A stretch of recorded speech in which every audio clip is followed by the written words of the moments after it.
The power is out. The lights in my house went dark about an hour ago, and it took me a while to decide what to do. I'm home alone with my thoughts, and perhaps it's for the best. It's so hard to structure in time for reflection and writing, and I might as well make the most of this dark, quiet time. To say that I am without power isn't exactly true. Candles are giving off their warm glow, and my laptop is plugged into a battery. The battery says it's got 96%. When I was a kid, I remember being asked what the world would be like in 50 years. I imagined that the sidewalks would move so that you wouldn't have to. That was it. That was my grand vision that day. I hadn't yet been to an airport to discover that moving sidewalks were already real in 1992. I still remember that drawing with pencil and crayon, a person on a moving sidewalk amidst a sea of green lawn, smiling, moving passively in the direction that the machine carried them. Now in my 30s, I identify myself as a serial trespasser.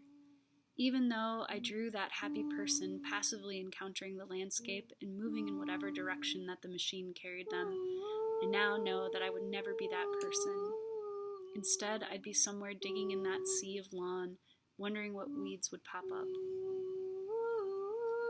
Power outages have become increasingly common in my lifetime, and I find that instead of being outraged about the interruption to my power, I am happy to find that the information escalator of the internet has been shut off. I can't passively scroll. I am left with my own thoughts and imagination and the time I need to make something out of them, even if it's only this.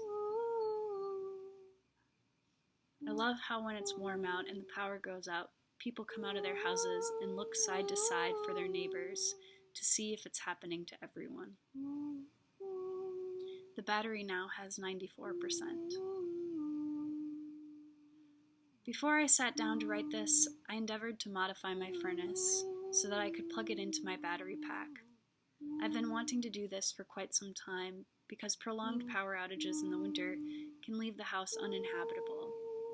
My furnace runs on natural gas, but it shuts off when the blower fan loses power. Recently, my dad showed me how I could rewire it to run it off my little battery pack, and I'm curious how long the battery would power the blower. Would it be long enough to keep the house above freezing for a couple days in the dead of winter?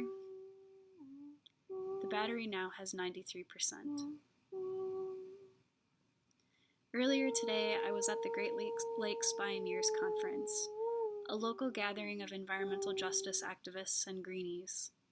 I found it so refreshing to be among my people, but I also found it strange how few people were there. The large conference room should be full. As a relatively new activist, I have come to appreciate how important it is to find kindred people. Last year at this time, I was burned out and lonely in my work, sometimes unable to sleep. What we need is a moment where we all come out of our houses and look side to side. But instead of waiting for DTE or any other private utility company to turn the power back on, we work together to rebuild our own connections and to grasp our own power, to generate and share our own power.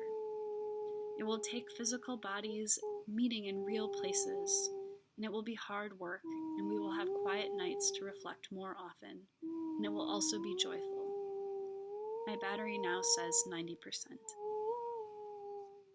Good night.